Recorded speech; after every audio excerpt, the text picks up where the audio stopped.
Hello and welcome to the September 2024 Lafayette Police Monthly Recap. My name is Scott Galloway and I am the Police Chief at the Lafayette Police Department. Each month we review major cases and events happening at the LPD, as well as a year-over-year analysis of monthly statistics. So I first want to cover our major crimes that we had investigated in September. We had 4 shootings.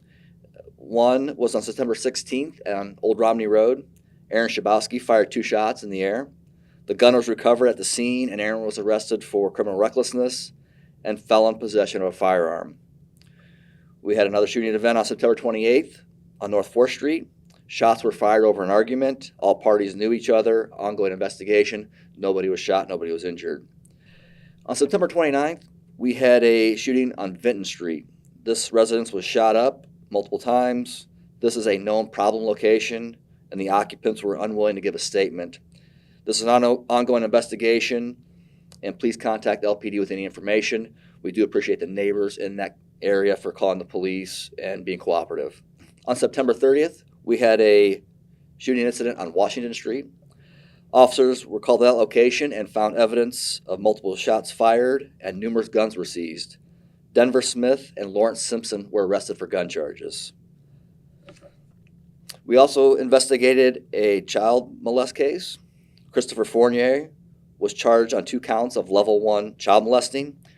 Upon the investigation, he fled to Nevada, where the Reno Police Department picked him up and transported him back to the Tippecanoe County Jail.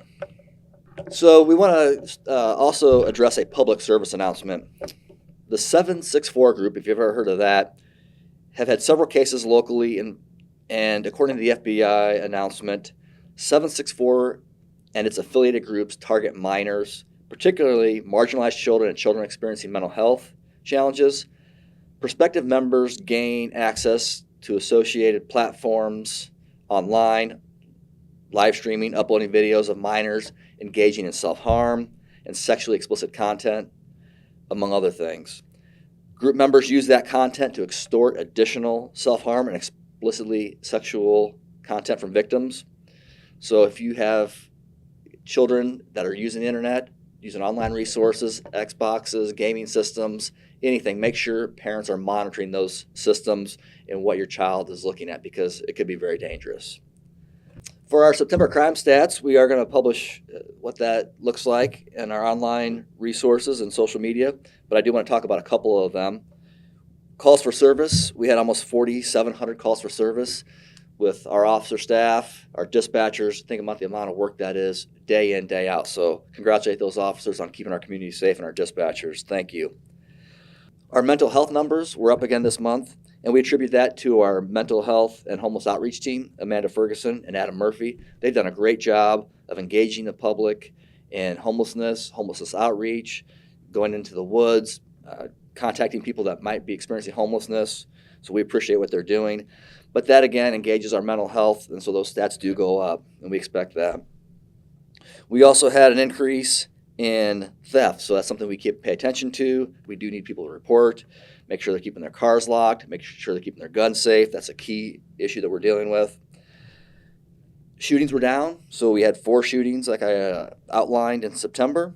That's down 40% from last year, September. Traffic stops, we made 854 traffic stops, and of those stops, 234 people received citations.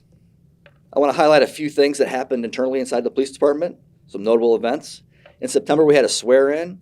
We welcomed new officers, Aranza Crosby, Jose Dominguez, Casey Mogul, Alexandros Nanos, and Christian Riggs. We welcomed them into the police department.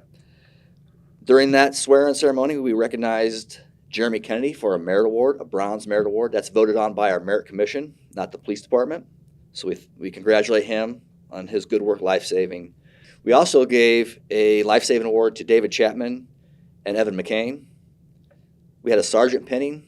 Sergeant Nathan Stoneking was a first-class officer and promoted to sergeant. We appreciate him taking on that responsibility, and it's a very important role.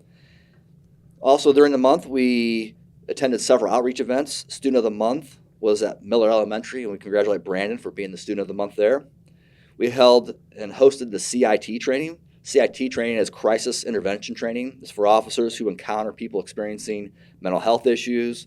This is critical and it is around the county people come to do this training, so even from other counties. So we appreciate NAMI supporting that and doing that training. We did it at the training center. It's a wonderful opportunity for officers to engage with people to understand how to best handle mental health calls. We closed our Citizens Academy in September. It was a great group. Those are a lot of fun. Those are a great way for us to engage the community of what the police department does. People don't understand. It's not like the movies. It's not like a book. It's not like a TV show.